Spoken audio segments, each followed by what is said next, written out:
Hello everyone, welcome to Manu Law Classes. Myself Naresh Sharma. आज हम discuss करने वाले हैं करप्शन परसेप्शन इंडेक्स और इसको हम उस तरह से डिस्कस करेंगे कि आपके आने वाले एग्जाम में सारे क्वेश्चंस आप यहां से अटेम्प्ट कर पाओगे. इसका कॉन्सेप्ट भी हम देखेंगे, इसका बैकग्राउंड भी देखेंगे और फिर जब हमारा ये लेक्चर कंप्लीट होगा उसके बाद हम फिर एमसीक्यू भी इसी में सॉल्व करेंगे. मींस पहले आपके साथ इस टॉपिक को डिस्कस करेंगे, इसके सारे डायमेंशंस डिस्कस करेंगे और उसके बाद हम डिस्कस करेंगे कि इस पर एमसीक्यू कैसे बनते हैं, प्रीवियस ईयर एग्जामिनेशंस में किस टाइप के क्वेश्चंस आए हैं और पॉसिबल क्वेश्चंस क्या-क्या हो सकते हैं. वो सब कुछ हम इसी वीडियो में डिस्कस करेंगे. तो करप्शन परसेप्शन इंडेक्स आपने यदि यहाँ पर एक बार हमारे साथ में डिस्कस कर ली, पूरा वीडियो आपने देखा, तो इस सेशन के बाद आपका कोई भी क्वेश्चन ऐसा नहीं होगा जो आप सॉल्व नहीं कर पाएंगे अपने एग्जाम में इस सेशन के बाद. तो आइए स्टार्ट करते हैं. सबसे पहले करप्शन परसेप्शन इंडेक्स. देखो आप यहाँ क्लियरली देख पा रहे होंगे कि हम बात करें करप्शन परसेप्शन इंडेक्स की. क्यों हम इस पर बात करना चाह रहे हैं? देखो ऑल ओवर द वर्ल्ड जब से सेकेंड वर्ल्ड वॉर एंड हुआ उसके बाद से सारे वर्ल्ड में डेमोक्रेसीज का डेवलपमेंट हुआ. बहुत सारे कंट्रीज में डेमोक्रेटिक डेवलपमेंट्स हुए और उन डेमोक्रेटिक डेवलपमेंट्स के बाद क्या क्या इशू हुए कि कॉलोनाइजेशन खत्म हुआ, हम डीकॉलोनाइजेशन की तरफ मूव हुए. पूरे वर्ल्ड में बहुत सारे कंट्रीज को इंडिपेंडेंस मिली, लेकिन कुछ कंट्री उसके बाद भी वहां पर नाम की डेमोक्रेसी आई और जो पब्लिक सेक्टर है, जो गवर्नमेंट का सेक्टर है, उसमें जो करप्शन उस समय था उसके बाद भी आज भी करप्शन है. और जब भी हम करप्शन की बात करते हैं तो किसी भी कंट्री में यदि करप्शन है पब्लिक सेक्टर में, तो इसका सीधा सा मतलब ये है कि जो आम आदमी है, जो बिजनेसमैन है, उसको कहीं ना कहीं किसी पब्लिक सेक्टर के ऑफिसर को, किसी कर्मचारी को अपना लीगल वर्क करवाने के लिए या इलीगल वर्क करवाने के लिए उसको कुछ अंडर द टेबल पैसा देना पड़ता है. आप सबने सुना होगा कि भाई बहुत सारे जो है वेब सीरीज भी आती है ना, बहुत सारे टीवी शो आते हैं, मूवीज आती हैं जिसमें करप्शन को शो किया जाता है. कई बार वो बोलते हैं कि आपकी फाइल हल्की है, इसको कुछ भारी करो तब ये फाइल आगे मूव करेगी. तो जब भी हम करप्शन की बात करते हैं तो इसका मतलब यहाँ पर जो हम बात करने वाले हैं वो पब्लिक सेक्टर के करप्शन की हम बात करने वाले हैं. रिसेंटली पब्लिक सेक्टर के करप्शन को लेकर के पूरे वर्ल्ड के कंट्रीज के जो है मोस्टली 180 कंट्रीज, इनका डेटा कलेक्ट करती है कौन? Transparency international. और उस डेटा के बेसिस पर उसमें कंट्रीज की रैंक प्रिपेयर की जाती है कि कौन कौन कंट्री ऐसे हैं कि जहां पर बहुत ज्यादा करप्शन है और ऐसी कंट्री कौन से हैं जहां पर करप्शन बहुत कम है. तो उसकी एक रैंक ये तैयार कर लेते हैं.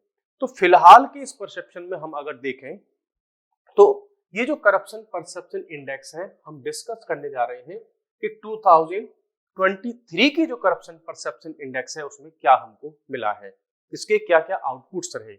देखो सबसे पहले हम बात कर लेते हैं इंडिया की रैंक की. तो इंडिया की जो करप्शन परसेप्शन इंडेक्स 2023 में जो रैंक आई वो 93 आई, जबकि 2022 में हमारी रैंक 85 हुआ करती थी. तो इस इंडेक्स के अकॉर्डिंग इंडिया की जो रैंक है वो क्या हुई है? कम हुई है, डाउन हुई है, जिसका मतलब है कि इंडिया में करप्शन बढ़ा है, ऐसा कहना है इस इंडेक्स का. अगर हम इंडिया के साथ साथ में अदर कंट्रीज की भी रैंकिंग को देखें तो वहां पर भी हमको पता चलेगा कि देखो यहां हम देखते हैं कि डेनमार्क, इस कंट्री ने पिछले 6 साल से लगातार ये टॉप कर रहा है ना. इसकी रैंक है 1, फर्स्ट रैंक पर आया. ये मींस इसके यहाँ पर करप्शन क्या है? सबसे कम है. पूरे वर्ल्ड में सबसे कम करप्शन अगर कहीं पे है तो वो कहां पे है? डेनमार्क में. इसको मार्क्स मिले कितने? 90. तो यहाँ जितने भी मैंने आपको शो कर रखा है यहाँ पर उस कंट्री की रैंक है और पीछे उसके मार्क्स दिए गए हैं ब्रैकेट में. तो डेनमार्क फर्स्ट रैंक पर है और उसका स्कोर है 90. तो करप्शन परसेप्शन इंडेक्स में 100 मार्क्स होते हैं और 100 में से उसके पास जितने भी मार्क्स वो लेकर के आएगा, स्कोर जो करेगा, उसके अकॉर्डिंग उसकी रैंक प्रिपेयर होती है। और दूसरे तरीके से हम इसको देखें कि जिस कंट्री का स्कोर ज्यादा होगा उसका सीधा सा मतलब है कि वहां पर करप्शन सबसे कम है, और जिस कंट्री का स्कोर सबसे कम होगा इसका मतलब वहां पे करप्शन ज्यादा है।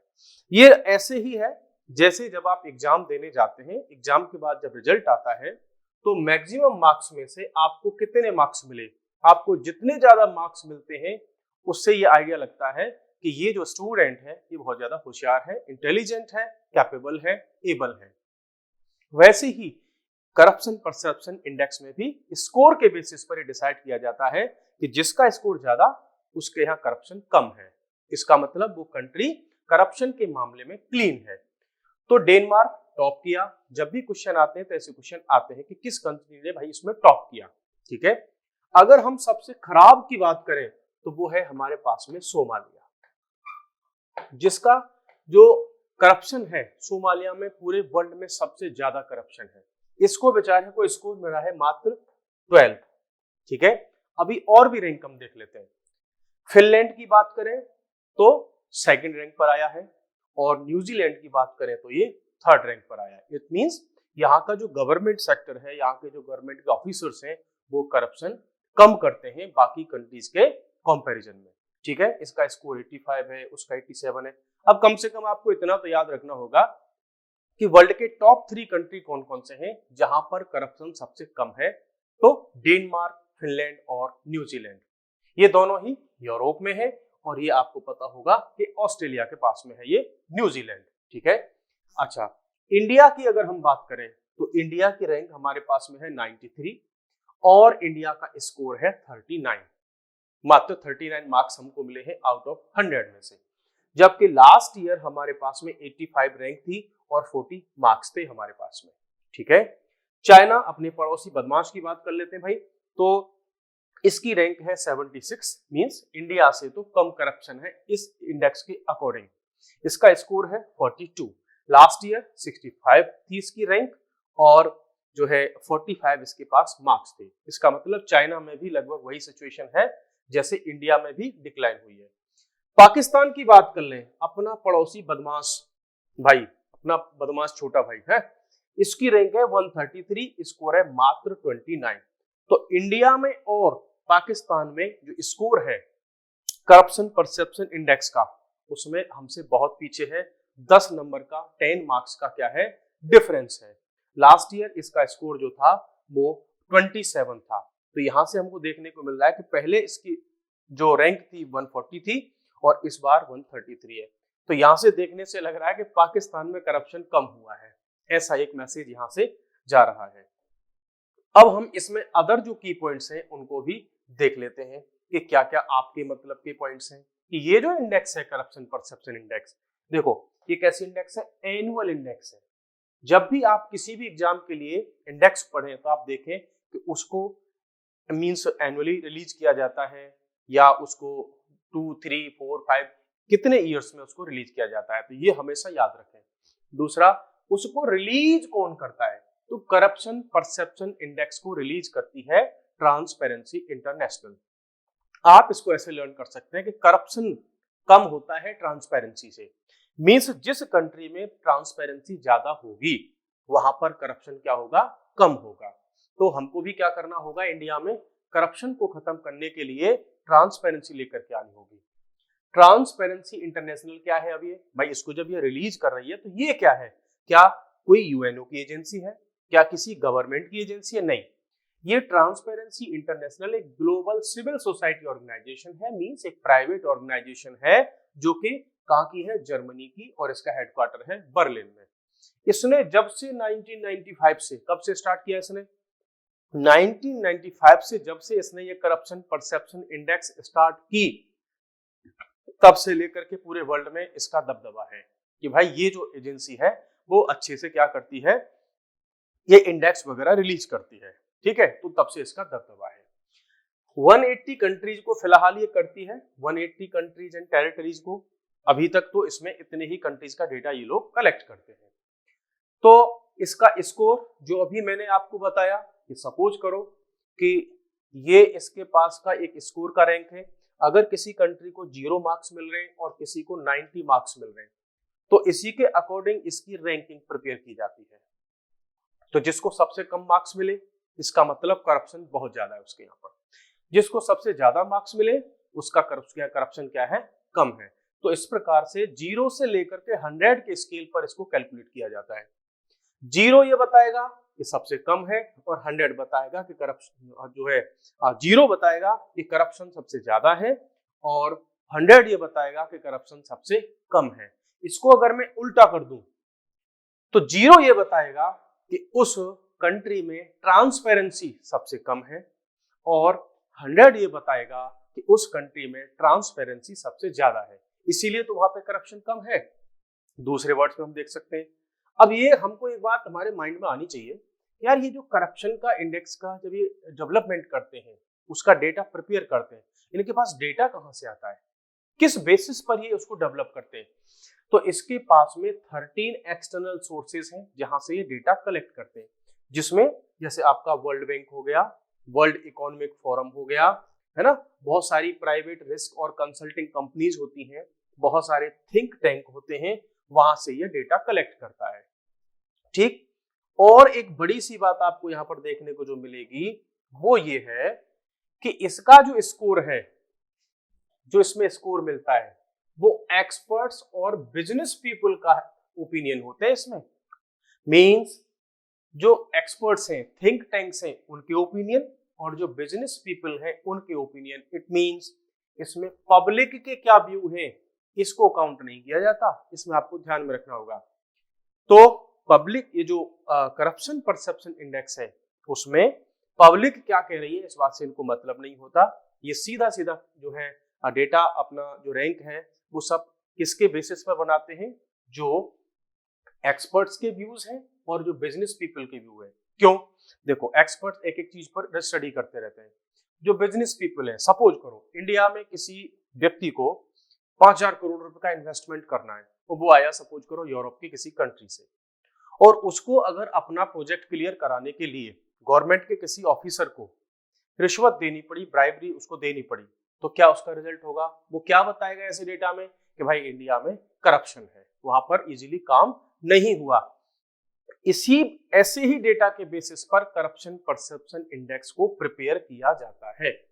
The key highlights, outcomes. अब अगर हम बात करें तो भी जो 23 की इंडेक्स है उसमें क्या क्या हाइलाइट्स हैं, बहुत शॉर्ट में एक बहुत बड़ी बात आपको यहाँ पे देखने को मिलने वाली है कि 2023 के रिजल्ट ये बताते हैं कि वर्ल्ड के मोस्ट ऑफ द कंट्रीज हैं उनमें little to no progress. Means last वो भी 12 ईयर से, लास्ट 12 ईयर से अगर हम देखें तो वर्ल्ड के मोस्ट ऑफ द कंट्रीज ने अपने यहाँ करप्शन को कम करने के लिए कोई बहुत बड़े तीर नहीं मारे उन्होंने।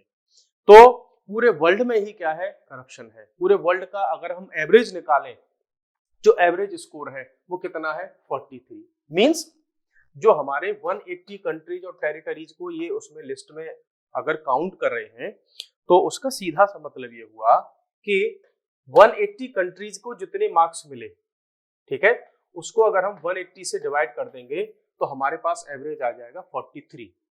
तो वर्ल्ड का एवरेज कितना है, स्कोर की बात कर रहे हैं हम, वर्ल्ड का एवरेज स्कोर है 43 और इंडिया का एवरेज स्कोर, इंडिया का स्कोर क्या है इस बार, 39।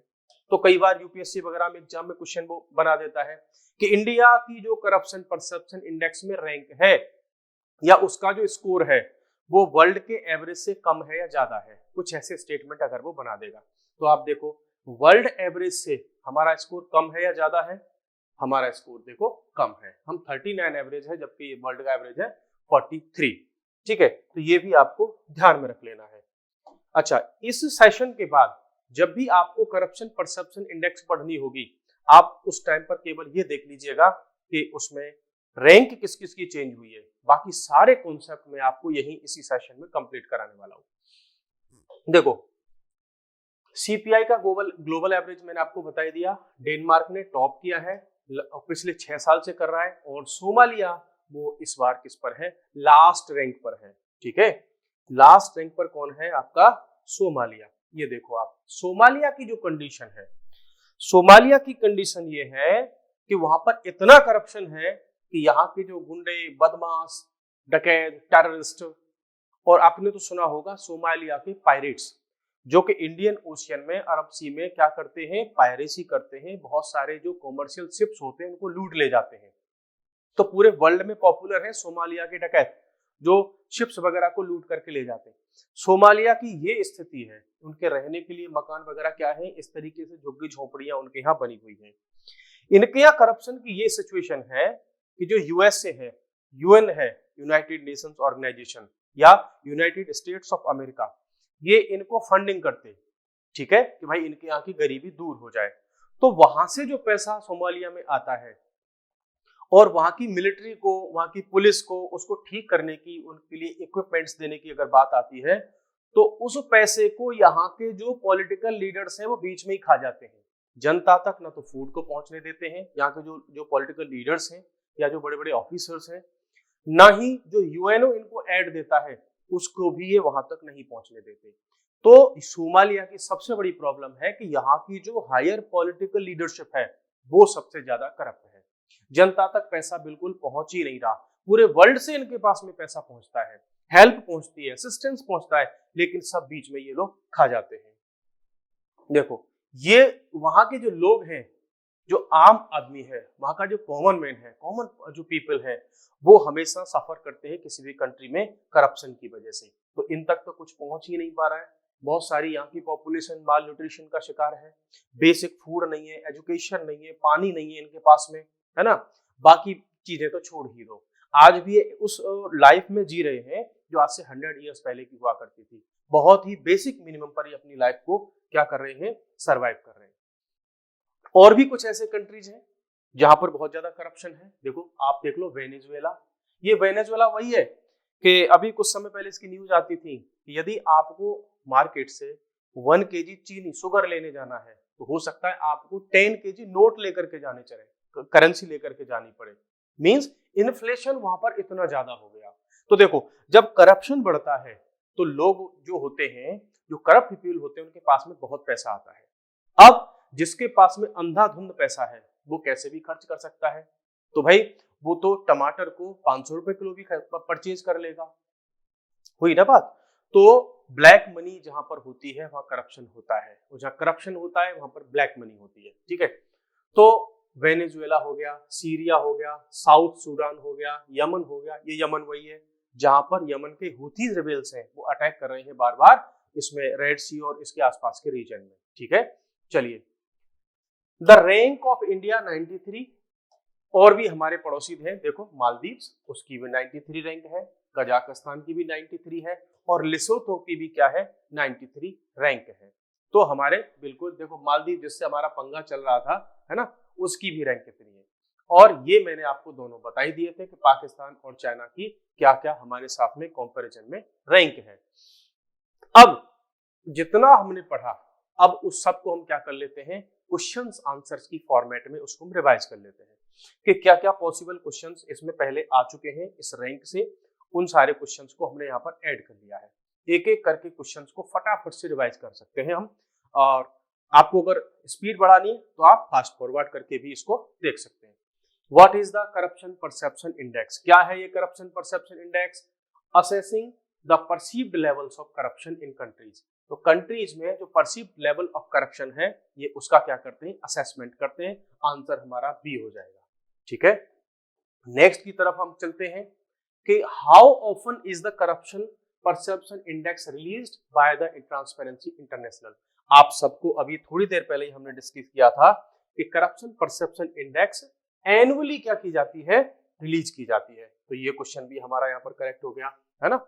नेक्स्ट क्वेश्चन देख लेते हैं भाई। Which one of the following score indicates a higher level of perceived corruption? तो कौन इसमें से हायर लेवल को शो करता है? देखो, हमने पहले ही डिस्कस किया था कि जिस कंट्री का स्कोर ज्यादा होगा वहां पर करप्शन कम होगा। जबकि पूछ क्या रहा है ये, following score indicates higher level of perceived corruption, means corruption ज्यादा, कौन सा नंबर इसमें से शो करेगा? तो बड़ी सिंपल सी बात है, जिसका स्कोर कम उसके यहाँ पर करप्शन ज्यादा, तो 20 हमारा आंसर हो जाएगा यहाँ पर। आओ नेक्स्ट क्वेश्चन भी देख लेते हैं कि how many countries and territories, how many countries and territories are typically covered, इस इंडेक्स में कितने कंट्रीज को कवर किया जाता है? तो सीधा सा आंसर है 180, अभी थोड़ी देर पहले ही पढ़ करके हमने देखा था। नेक्स्ट आ जाते हैं क्वेश्चन नंबर 5। जितने भी पॉसिबल क्वेश्चंस यहाँ पर बनते हैं वो सब आपके लिए मैंने यहाँ पर बना दिए हैं। देखो, which region among the following has consistently shown lower levels of perceived corruption? पूरे कंट्री की बात करने की बजाय एक बड़े रीजन की बात कर रहा है कि कौन सा ऐसा रीजन है जिसमें बहुत लंबे समय से करप्शन कम है। ठीक है, तो कौन कौन सा आपके पास में रीजन है ये? क्या सब सहारा अफ्रीका वाला रीजन?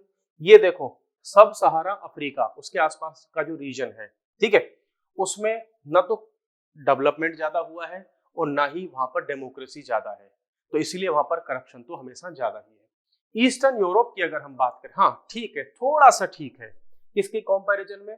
सब सहारा अफ्रीका के कंपैरिजन में। South east Asia, south east Asia में उतना ज्यादा मींस डेवलपमेंट उस तरह से नहीं हुआ कि करप्शन वहां पर इन कंपैरिजन मींस कम हो जाए। तो हमारे पास बचा नॉर्थ अमेरिका, तो नॉर्थ अमेरिका में आपका यूएसए हो गया, कनाडा हो गया, ये ऐसे कंट्रीज हैं जहां पर इन तीनों ऑप्शन के कंपैरिजन में करप्शन कम है। ठीक है, चलिए आगे मूव कर जाते हैं हम। क्या है कि in the context of CPI what does perceived corruption refers to? Perceived corruption का मतलब क्या है, किसको रेफर करता है वो? तो रेफर करता है opinion of experts and business organisations on corruption. अभी थोड़ी देर पहले आपको बताया था कि पब्लिक पब्लिक का जो परसेप्शन है उसको इंक्लूड नहीं करते, एक्सपर्ट्स और बिजनेस ऑर्गेनाइजेशन होते हैं, उन्हीं के व्यूज को उसमें काउंट किया जाता है। तो आंसर हमारे पास में 20 का करेक्ट हो गया।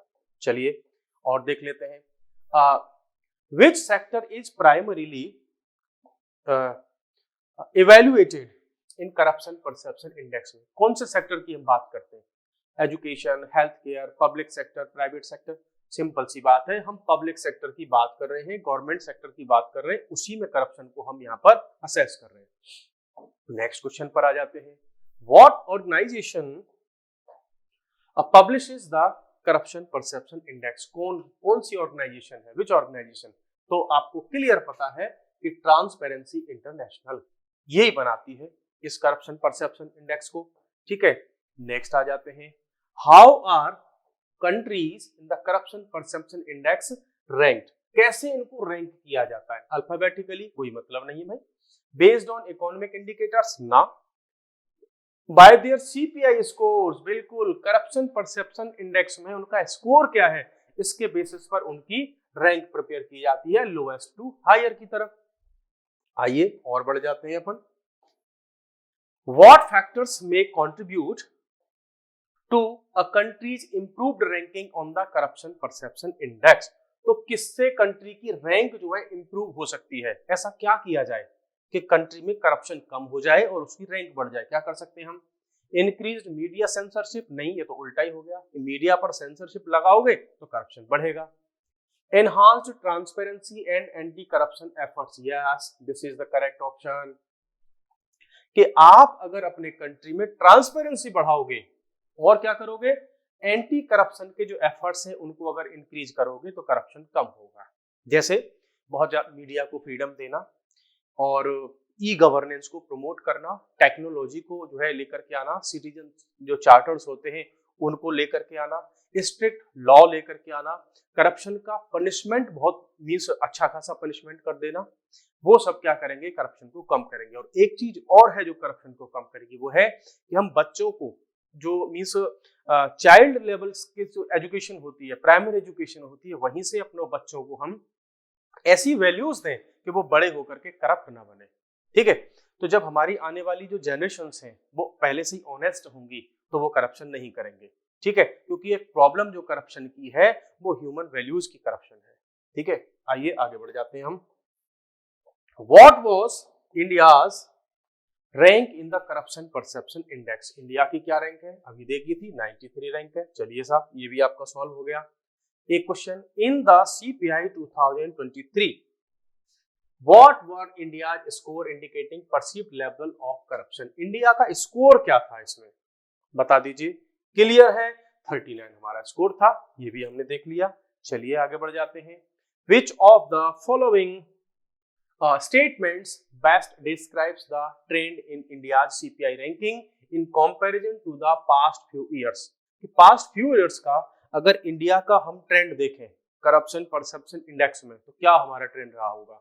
देखो, कंसिस्टेंट इंप्रूवमेंट ना, कंसिस्टेंट डिक्लाइन विद फ्लक्चुएशंस, हाँ हमको डिक्लाइन देखने को मिल रहा है लास्ट के फ्यू इयर्स को अगर हम देखेंगे, हाँ उसमें कई बार फ्लक्चुएशंस भी है कि कई बार इंप्रूव भी हुई है तो कई बार डिक्लाइन हुई है। ओवरऑल अगर हम देखें तो डिक्लाइन हुआ है। ठीक है, ये क्वेश्चन भी आपका सॉल्व हो गया।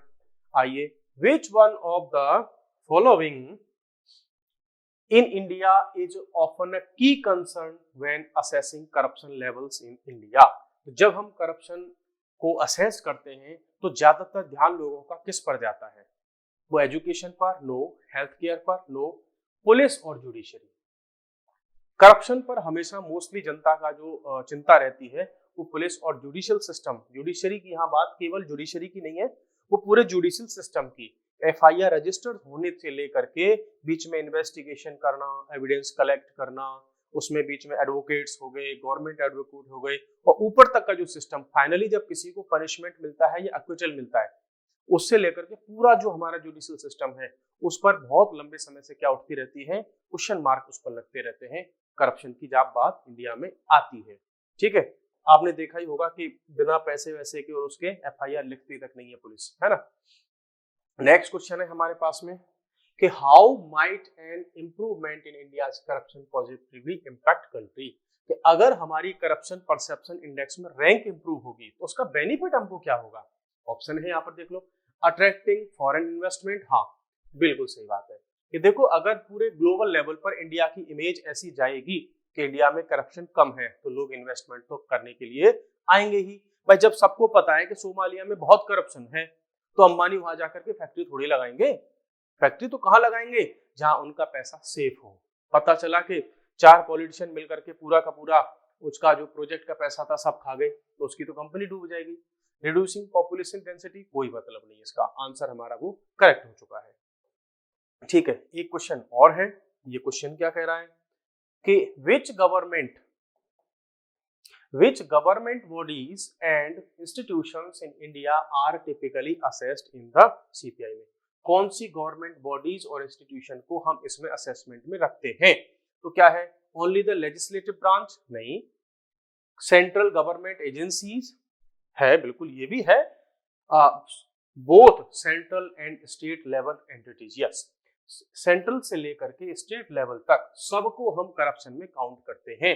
अगर हमारे पास में और बड़ा ऑप्शन होता कि इसमें लोकल गवर्नमेंट्स भी इंक्लूड हैं, गवर्नमेंट की स्टेट से लेकर के सेंट्रल गवर्नमेंट से लेकर के लोअर लेवल, पंचायती राज, अर्बन गवर्नमेंट, म्युनिसिपैलिटीज, ग्राम पंचायत, अगर हम सबको इंक्लूड करें तो वो हमारा और अच्छा आंसर हो सकता था। ठीक है, तो ये ऑप्शन हमने यहाँ पर क्लिक कर जो है सिलेक्ट कर लिया। अब देखो, हमने करप्शन परसेप्शन इंडेक्स को हमने उसके सारे के सारे पॉइंट्स देखे कि वो करप्शन परसेप्शन इंडेक्स क्या है, करप्शन को इंडिकेट करती है, कौन इसको रिलीज करता है, ट्रांसपेरेंसी इंटरनेशनल। इंडिया की करंट रैंक क्या है, 93, लास्ट ईयर इसकी रैंक क्या थी, 85 थी। टॉप किसने किया, डेनमार्क ने किया। लास्ट में कौन है, सोमालिया है। सोमालिया कहां पर है, अफ्रीका में है ना। ऐसे बहुत सारे पॉइंट्स को कि इसका स्कोर का क्या सिस्टम है, 0 से लेकर के 100 तक का इसका स्कोर होता है। जो ज्यादा स्कोर करता है वो कम करप्ट होता है, जो कम स्कोर करता है वो ज्यादा करप्ट होता है। जैसे सोमालिया का स्कोर मात्र 12 है, और सोमालिया के इस स्कोर के चक्कर में कि यहाँ पर करप्शन बहुत ज्यादा है, जो यूएसए की गवर्नमेंट, यूएन, इनको जो पैसा भेजते थे ना, फंडिंग करते थे, एक समय पर आकर के उन्होंने वो भी बंद कर दी कि लो भाई हम दे ही नहीं रहे पैसा। क्यों, क्योंकि तुम जनता तक पैसा पहुंचाते नहीं हो, सब खुद ही खा जाते हो उसको। तो करप्शन परसेप्शन इंडेक्स, इसको हमने टॉप 3 कंट्री देख लिए, लास्ट कौन है वो भी देख लिए। उधर हमने वेनेजुएला, सीरिया, है ना, उन कंट्रीज को भी देख लिया, साउथ सूडान वगैरह जो है, इंडिया की रैंकिंग देख लिया, अपने पड़ोस वालों को देख लिया, मालदीव हमारे इक्वल पे है, पाकिस्तान देख लिया, चाइना देख लिया, और 16 क्वेश्चन हमने इस पर लगा लिए। तो आपका पूरा कॉन्सेप्ट क्लियर हो गया होगा। आई होप कि आपको ये सेशन पसंद आया होगा। अगर पसंद आता है तो फिर लाइक वाइक तो आप कर ही सकते हैं। यदि आपका और किसी टॉपिक पर वीडियो चाहिए आपको तो आप कमेंट्स में बताइए, हम उस टॉपिक पर भी वीडियो लेकर के आएंगे। Thank you very much. फिर से मिलते हैं एक नए सेशन में एक नए टॉपिक के साथ में। Bye bye, take care.